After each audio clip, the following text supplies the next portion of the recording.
Kami lang ba yung may bahay dati sa probinsya? Yung separate yung mismong kitchen sa bahay?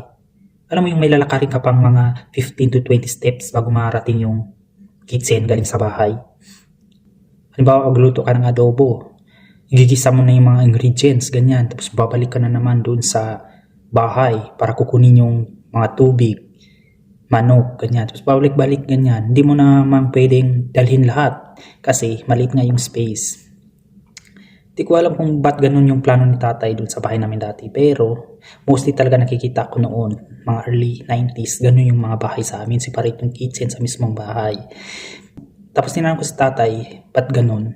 Explanation niya, ano daw, para pag nagkasunog, yung kitchen lang. Hindi na madadama yung mismong bahay. Siyempre, pag sa mabahay, ang daming importante, di ba? So, parang sangayon din naman ako sa explanation niya. Tama din naman. Tapos, nung mga early 20s na, so ayun, medyo nabago na yung mga bahay sa amin. Ano na, magkasama na yung kitchen sa mismong bahay. Parang nasa loob na, kumbaga nag-upgrade na ba. Ganyan. So ayun lang, yun lang yung napansin ko noong mga early 90s.